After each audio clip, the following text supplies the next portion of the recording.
Hey everyone, welcome back to 5-Day Crypto. My name is Chase. Today we're going to look at Chainlink. Finally, you can stop sweating it. It's here. The Chainlink video, the sign's here. It's happening right now. Get ready. Buckle up. We're going to start off with the Gaussian channel on the 5-day. What do we got? I'm glad you asked. We have a nice move today, don't we? Up 6%. Outperforming a lot of coins right now even. Shocker, I know. Chainlink has been pretty much stagnant since August, right? We're just up and down and sideways, not doing a whole lot. But there are signs of life. Well, we have some higher lows. We have some lower highs. We have to make a decision point at some time in the not so distant future. So hopefully we're going to retest this top line, which is right now $35. We have to flip that, break out of it, hold it as support for Link to really have a shot at making more of a parabolic move towards the all-time highs, break 50, go towards 100. Hopefully that's coming at some point in the next several months to whenever Bitcoin slows down after making its initial move. I think Link will surprise some people. So let's zoom in here. Our median line right now is right at $25. So we spoke of this yesterday on the live stream, and we said we have to first and foremost, before we get, look any further, we have to get it back above our median line, which today looking nice. Now we have to close this candle, which is 3.5 days from right now. We have to close above this, and then we can have a shot at, building up here over the coming days and weeks, and hopefully retesting the $35 level. And not only that, we need to break out of it like we tried to back in early September, but I would like us to close out of it, right? You have to close out of it, and then you can get your more bullish moves like this, right? Big macro uptrends after you're closing above the 5-day Gaussian and holding as support. All right, next chart. So what we got? Well, this is the daily for Chainlink against US dollar. These two lines are the 50-day simple moving average and the 200-day. So your coin's basically going to be more bearish than bullish when your price action is under your 200-day simple moving average. As you can see, all of October resistance perfectly under that 200-day. We have to get above it in order to, one, be more bullish, and two, we have to get a golden cross. A lot of coins already have their golden cross. We need to flip this up. The only way to do it is to bring your average of your 50 days, your past 50 days, higher than your 200, which right now that's 2765-ish, right? 2757 to be precise. We have to get above that. And in order to do that, we have to get well above that, right? We need to be above 30 in order to bring this average up, right? We need this cross. Those are two things you must have happen in order to make, these bullish parabolic moves. Look at this, right? Look how high above the orange, the 50-day is above the 200. We're still below, so we still got some work to do. So watch this in the coming days and weeks. We need to get, well above, the 27 mark, and we need to, in fact, get above, I would say, 30. Start taking out these peaks. 35. Again, there's that 35 level. Get above 35. This should cross quickly, and then we can look at the more parabolic phases that is to come with Chainlink, in my opinion. All right, let's go look at some other things. These are exponential moving averages for Link. Now, your yellow is their 21. Your green is your 50, your blue is your 100, and your red is your big time 200-day exponential. Now, look at how tangled up these lines are.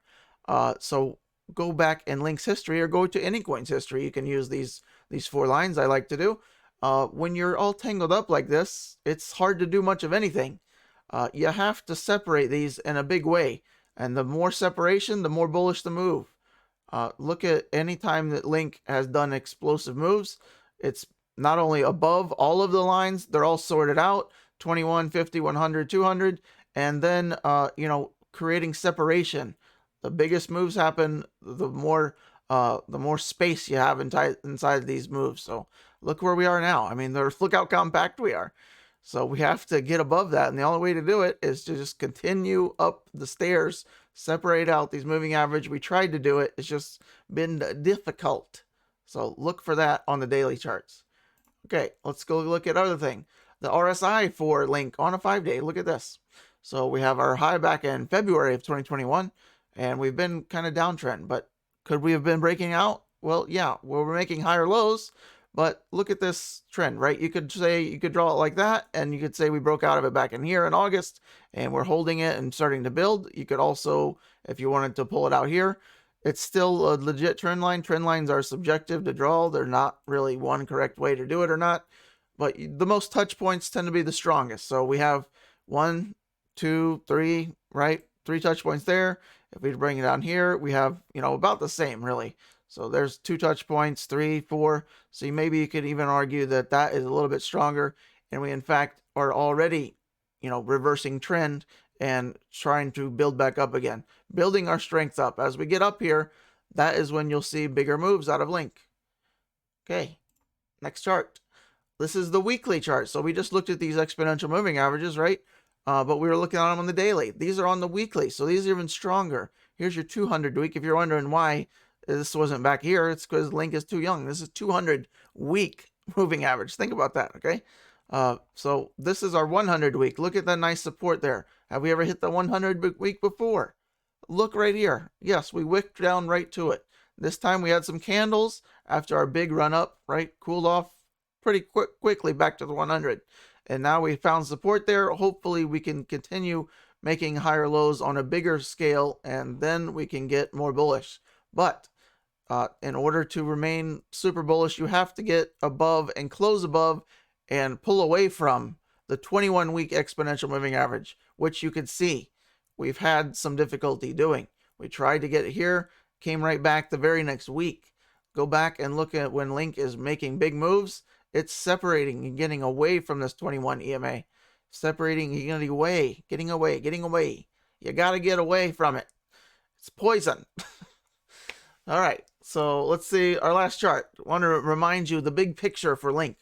So since 2019 here, we started this big uptrend. We're still intact on this macro trend line. Couple wicks. Look at this wick. Wick here, December 2018. Wick here, March 2020, the pandemic drop. Wick here, our big May final capitulation, down the big drop, July, when Link was at, $13? And so far, so good on this hold. We're right back at it right now. So is this going to be your kind of final area to buy Link for ever, apparently? Because when we start pulling away from it, we never revisit those prices again. So are we here right now? Well, it's do or die, right? So is this trend line of since 2018 going to hold, or are we finally going to break it? We will see in the not so distant future, but this is October. This is a monthly scale now. So we still have 17 days to hold this if we're, if we end up closing up here and we continue to pull up. So this would likely represent the last time that you're going to see Chainlink around these $20 areas for forever. So as you can see, if 2022 comes, that low is now mid 30s. As we progress into next year in the springtime, if that line continues to hold as it has since 2018, now we're looking at $50 in next spring. Easter, $50 minimum Link for the bottom, as long as this continues to hold. So hopefully. Crypto Fear and Greed Index, we're still at 70. We're still in greed. We could stay up here for a prolonged period of time. Look back here. Pretty much all of August and even September, we were in a greed and extreme greed. So now we're back up. Look at this 70 level. It's interesting to note the 70, for whatever reason, tends to be kind of our floor before we have some downwards price action. So look back here. 71. Here's 71. Here's 70. 70. Right? Once we get above it, 70 tends to be our deciding factor until we kind of have our drop here. And also notice these, pretty much every time you've noticed a substantial drop, you have this one final little uptick ramp, like a ski slope ramp off the way here. So I would probably anticipate that again.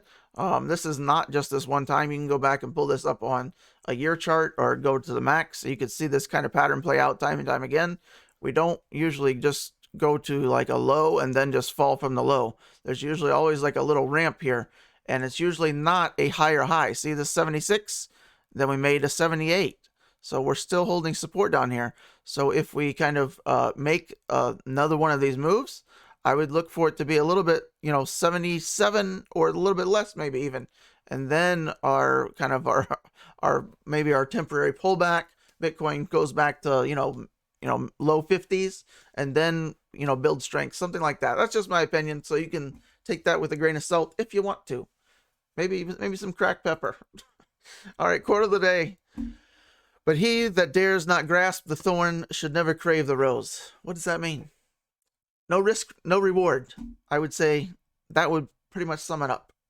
If you don't take any risks in life, why do you deserve any rewards in life? All right, let's see. Nope, that's my Twitter. Crypto meme of the day. All right, so this made me laugh a little bit this morning.